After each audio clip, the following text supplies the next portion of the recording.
गेल्या 17 दिवसांपासून कंत्राटी आरोग्य कर्मचाऱ्यांचे विविध मागण्यांसाठी आंदोलन सुरू आहे। सोलापुरात गेल्या 17 दिवसांपासून कंत्राटी आरोग्य कर्मचाऱ्यांचं विविध मागण्यांकरता ठिय्या आंदोलन सुरू आहे। जिल्ह्यातील 2,500पेक्षा अधिक कंत्राटी आरोग्य कर्मचारी या आंदोलनात सहभागी झाले आहेत। सर्वच कंत्राटी आरोग्य कर्मचारी संपावर गेल्यानं आरोग्य सेवेवर मोठा परिणाम झाला आहे। जोपर्यंत आमच्या मागण्या मान्य होणार नाहीत तोपर्यंत आंदोलन सुरूच ठेवण्याचा इशारा कंत्राटी कर्मचाऱ्यांनी दिला आहे।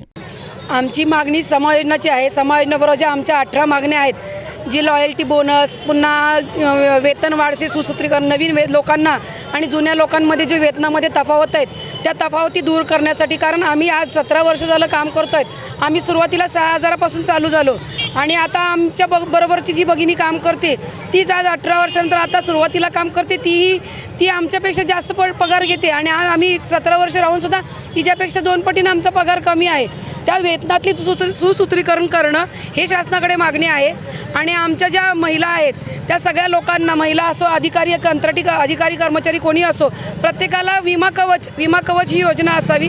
आम्हाला शासनाकडून आमचे किती लोक ॲक्सिडेंटमध्ये किंवा हृदयविकाराने कशाने प्रत्येकाने मृत्युमुखी पडलेले।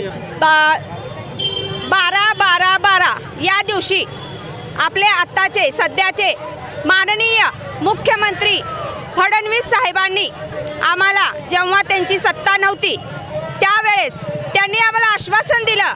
त्यांनी जेव्हा आमचं आंदोलन होतं रस्त्यावर त्यावेळेस त्यांनी आम्हाला आश्वासन दिलं, तुम्ही मला मतं द्या, तुम्ही मला निवडून आणा, जेव्हा आमची सत्ता येईल तेव्हा आम्ही तुम्हाला रोडवर उतरू देणार नाही।